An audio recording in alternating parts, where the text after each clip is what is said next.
Weddings and events have been incredibly interesting in the midst of this pandemic. It has hit the event planning industry incredibly hard. A lot of venues have been closing. Um, People are going out of business. Couples have been scrambling to reschedule and or cancel their weddings. At some point, I just wanted to throw up my hands and say, you know what, 2020, you win. But then I had to remember my couples and my clients, and I wanted to be able to allow their love to win and to shine during such a time. And so in today's video, I want to share with you some of my top tips and secrets on how to have a beautiful and budget-friendly wedding in the midst of a pandemic.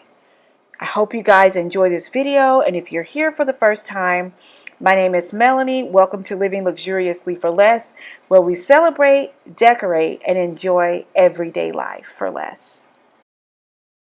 So when you're planning a wedding or an event in the midst of a pandemic, the first thing that you have to realize is that safety is paramount. Safety comes first, and when you invite guests and individuals to your wedding, you want to make sure that they feel safe and that they feel secure. So many different things have changed from giving simple gifts. A lot of people have opted to register online at Amazon.com. They have some amazing bridal registries. Also, people are just bringing cards instead of bringing a lot of different gifts and things like that from their home. In terms of the decor, a lot of things had to change in terms of everything that I could put out on the table. I had to wait for the caterer who is licensed to put a lot of the things that I would normally put out, like cutlery and wine glasses and things of that nature. So I really had to keep the decor just really simplistic because this bride wanted things to be very simplistic. So in terms of her florals, she wanted something that was very light and very airy. She wanted a garden feel, just elegance. And so in order to achieve that, one great way to achieve that is to mix fresh florals and faux florals in the same room. And so that's exactly what we did. And so the rule of thumb is if you're going to use faux flowers, you want to use them in a place that they won't be touched. So you want to use the really tall flowers, the tall centerpieces, and then for your fresh florals, you want to use the lower centerpieces, and this allows you to save money. Also, when it came to the napkins, they were really decor. A lot of the napkins and the cutlery has to be disposable, so the caterer did put that out along with hand sanitizer that also served as a favor for each guest. And definitely with hand sanitizer being scarce, I'm telling you, at the end of the night, guests were going around asking if there were more bottles that they could carry with them. Another thing that we did is in terms of design, she did not want the design to look empty. So we went ahead and set the table for 8 guests, but in all actuality, there may have been 3 guests in some spaces. There may have been 4 guests or 6 guests. It just depended on the household. But each table had the same amount of chairs, but guests were not seated at each table. Another thing that we also did was that we definitely wanted to make sure the tables were 6 feet apart. So a lot of the venues will ensure that that is done, and you almost always have to have a table number now. Your table number can be a actual number. It could be a photo or a location, your favorite locations that you've vacationed to.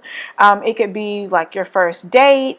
It doesn't have to be an actual number, but it needs to be something to specify exactly where every guest is being seated. Now, her mom actually ordered the bottles from Amazon.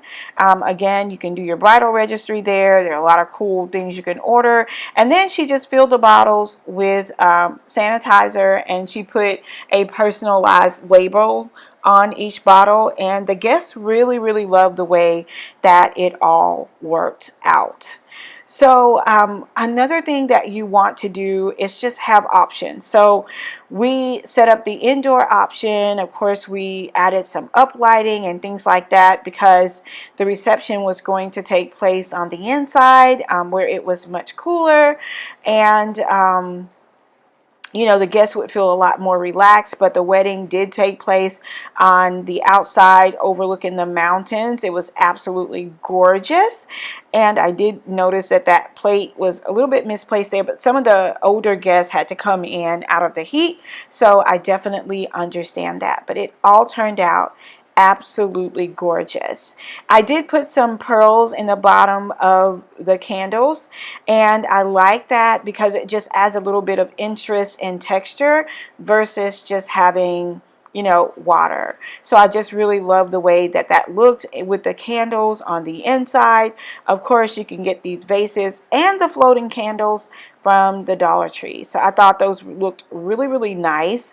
And the florals, the garden florals, the low ones, my mentor did those, and I just absolutely love that natural gardeny feel.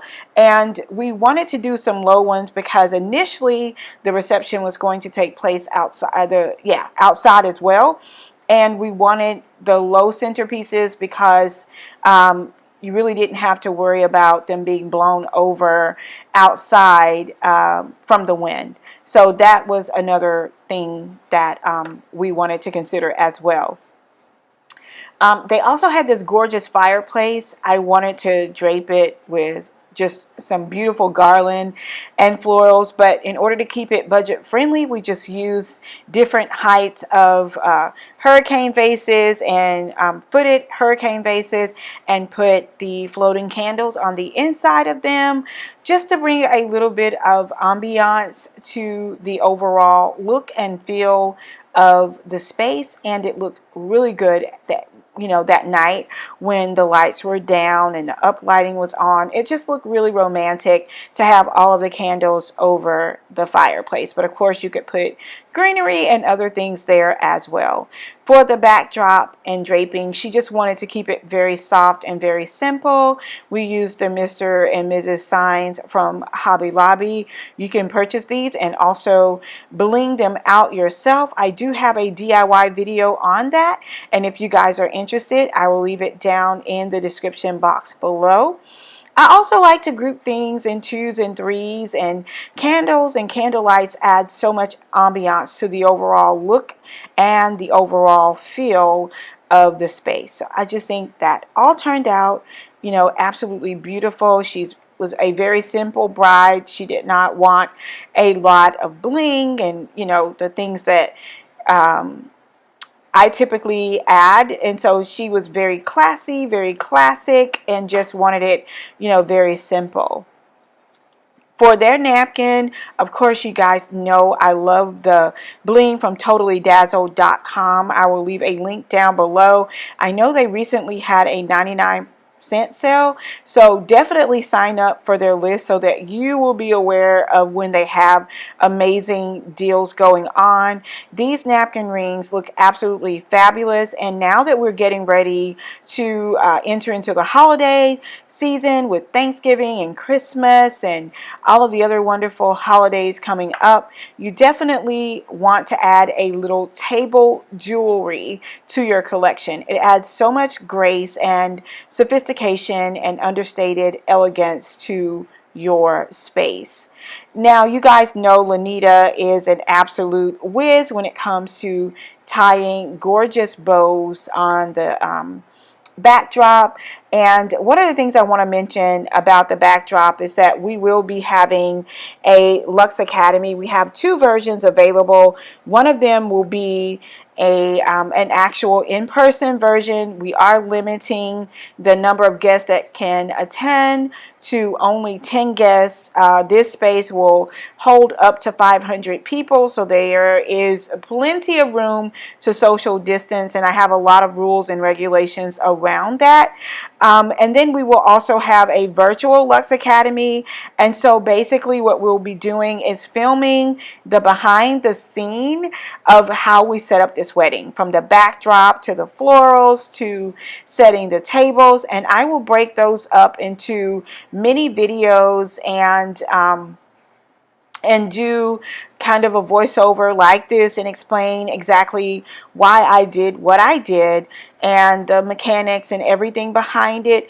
And then I will also host a live session with you guys, and any questions that you may have, I will answer those questions frankly without fluff. I just don't like fluff, so definitely head over to my website, www.melanieturner.design, if you are interested in any of the upcoming classes.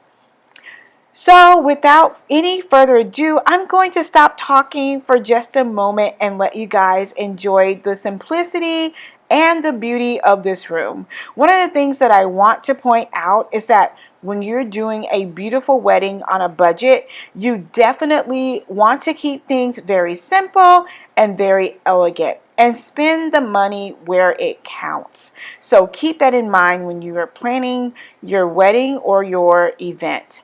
I think when you keep things very simplistic and very elegant, it doesn't look like you ran out of money, or that you didn't want to do it. It just looked like understated elegance and and just very classy and very sophisticated. And that was kind of the feel that this bride wanted to go for.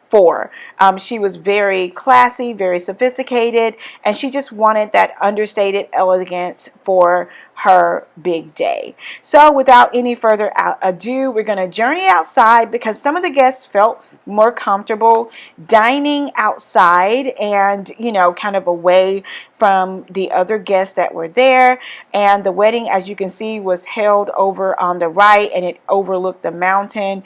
Just absolutely gorgeous. So I promised you guys I was going to stop talking. So I'm going to stop talking and just allow you guys to engulf all of the beauty and all of the class and sophistication and the natural beauty that this venue had to offer. There's my gorgeous husband, by the way. Isn't he handsome? Oh my gosh, he's so handsome.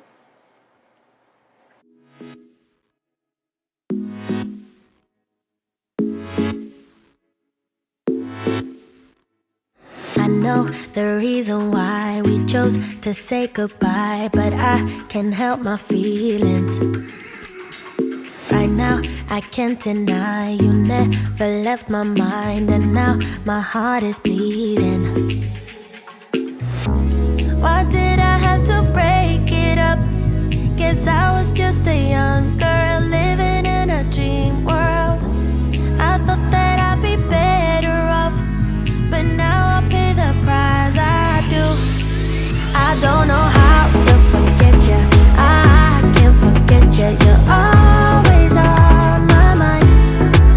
I do the things that I should do, so I can't forget, but you're always on my mind. Thought you'd be gone by tomorrow, but you're still there tomorrow, and the next day, the next day.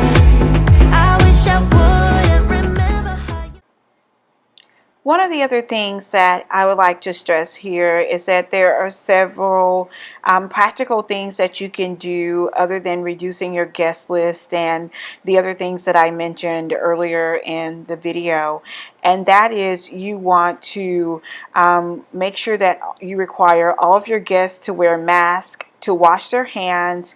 You want to have someone that is there taking their temperature upon entry. There are 4 very important questions that you need to ask them regarding, being sick or having any symptoms prior to attending your event, and you want to make sure that you include this not only in your invitation, but in any communication that you may send out prior to attending your wedding. And once the guests are arriving, you want to also ensure that they have not been sick or tested positive or been around anyone who had tested positive, along with taking their temperature.